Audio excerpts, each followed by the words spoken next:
Okay, this is an introduction or on problem set number 4. I'm going to go over some of the theory behind the problem set and then at least get you started on how to do the mathematical component of it.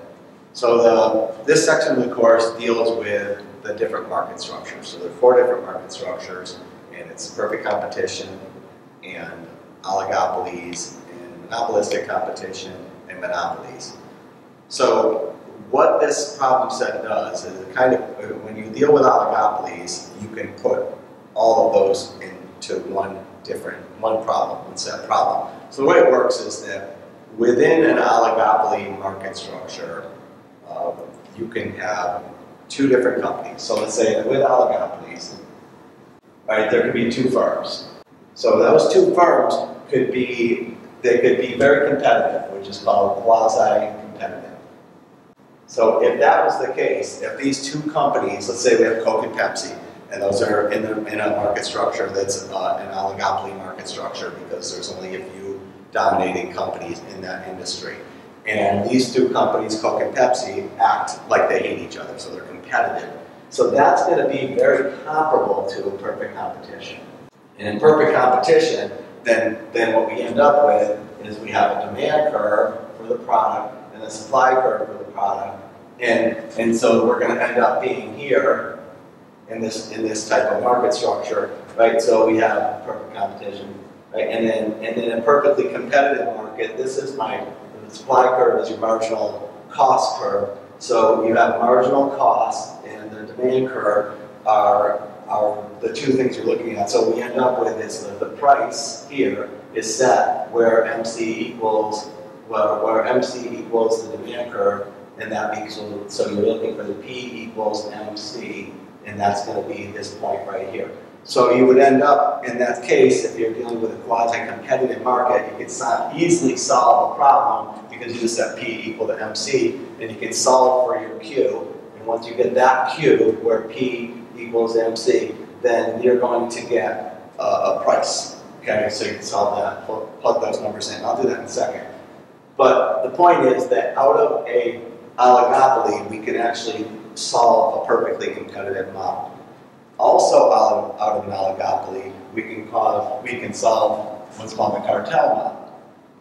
In a cartel model, it really is 2 companies that act as one. 2 companies that act as one.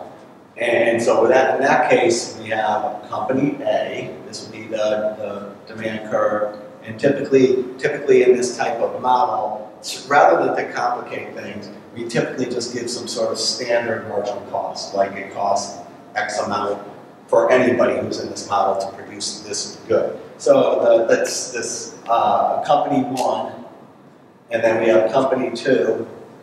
Doesn't mean they're the same size, they have different demand curves, but they have the same sort of cost curve.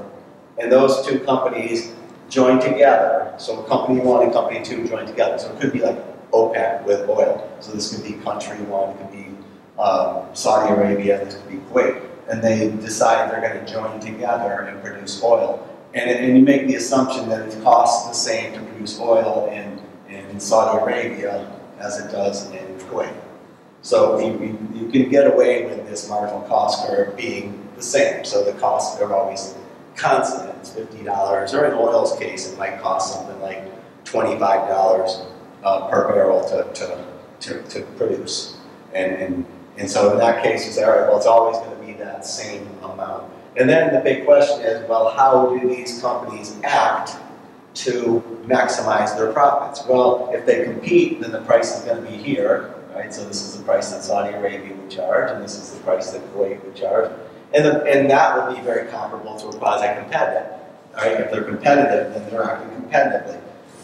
But in this case, in a cartel, they're not competitive. What they are is they collude, they join together. So in that case, what happens is you add up the demand curve here, Saudi Arabia's demand curve, and you add up Kuwait's demand curve, and you get a market demand curve.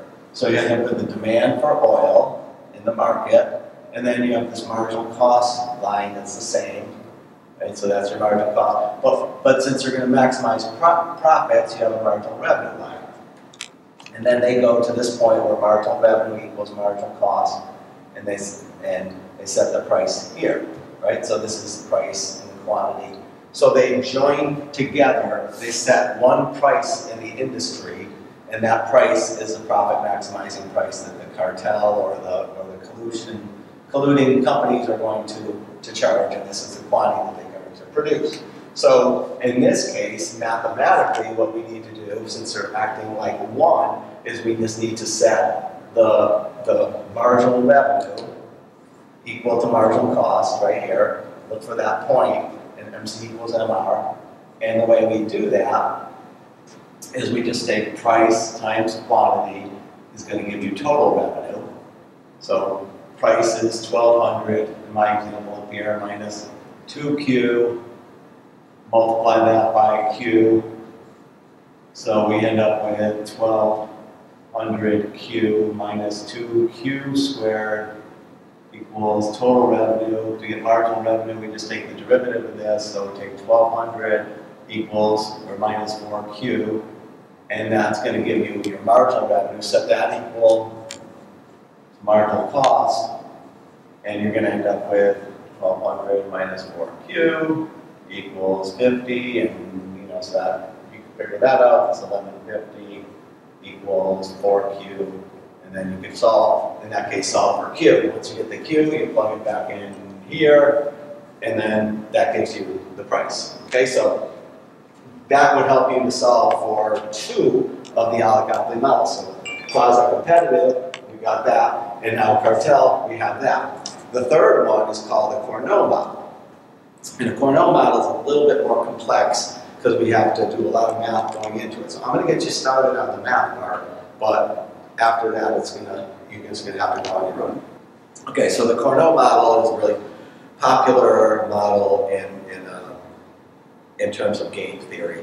So it's just another extension. And the Cournot model, QA and QB, are two competing companies, and they're independent of each other, but they take the other person's information and incorporate it into their equation, and that's how they solve for what their price and their quantity is going to be. So they're all units are trying to maximize their profits, but in the quasi-competitive, they act competitively with each other, and they maximize profits by setting the lowest price they both can.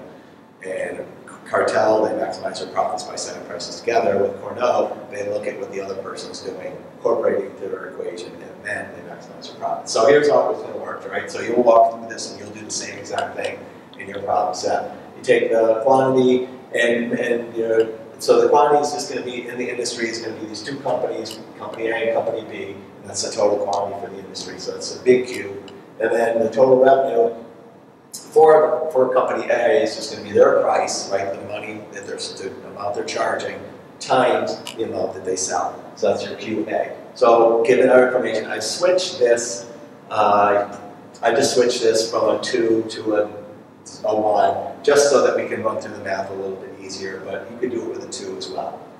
And so this is the equation that we used before with I switched, like I said, I changed the coefficient to Q to 2 to 1. And then you have a marginal cost of 50, which I kept the same. Take the price times the quantity, and the quantity of A, and the price is already given. So we take the price is this Q here, and then we're going to multiply that by the quantity A, QA. So price is here. So we take this 1,200, so this equation, if there's another step in here, your total revenue of A is going to be price, which is 1,200. 1,200 minus Q times QA. And then we rewrite Q as being QA plus QB. So now it's 1,200 minus QA plus QB times QA. And then let's going through this equation, just going through the math, then it's 1,200 minus, just writing it out one more step. So we keep going. If we come here to this total revenue A, and we get this equation right here. Right now that equation is for total revenue A. If we did the same thing for our equation for B, for company B, we would come up with the same equation for company B, and we'd have a B here, an A or a B here. So we all think same exact thing, okay? So it would be the same equation. Now, we're going to take the marginal revenue, which means we're taking the derivative of the total revenue for A with respect to A, QA. We're doing that equation. So we take the marginal, the derivative of this function here. So it's 1200 minus 2QA minus QB equals 50. Solving, solving, solving. And we end up with QA equals this here. Right? Now, once we know QA, we would know QB. We'd get QB if we went through the same exact process, because these two are independent of each other, we would end up with the same equation for QB. That's why I'm rewriting it here. So this is my QA. I can't do it any other way. So QB would be, if I started this whole thing again and said TR for B, and I plugged all these numbers in, I would come up with the same equation for QB. So now that I know QA, and I know QB, I'm going to come over here, and I'm going to put into my QA equation. So this is QA, right here. So it's QA is 575 minus, and now I'm taking the QB, and I'm substituting this QB into that equation. So I take that and put it into here and solve for QA, going through the math, going through the math, going through the math, and we end up with QA is equal to 383. And then QB, go through and you put your numbers in for QA into here and solve for QB, and you're going to end up with a similar number, and then, or some number, and then you can take those two numbers, add them up, get your total Qs, then go back into this equation here and figure out your price. Okay, so that's how you would do the Cornell model, and that would help you. This should help you to get through problem set number 4. It's a lot of math. You're gonna have to understand the process of it, because it's just part of managerial economics. It's Cornell taught in pretty much every managerial economics course, probably in the country. And in fact, a lot of places focus more on the Cornell than any of the other models, so we need to be introduced to it. And what it does that's different is it shows that companies look at what other companies are doing when they try to determine their own prices and quantities. And that's very realistic. So that's why we teach it. So good luck on this one, and we'll catch you at the next video.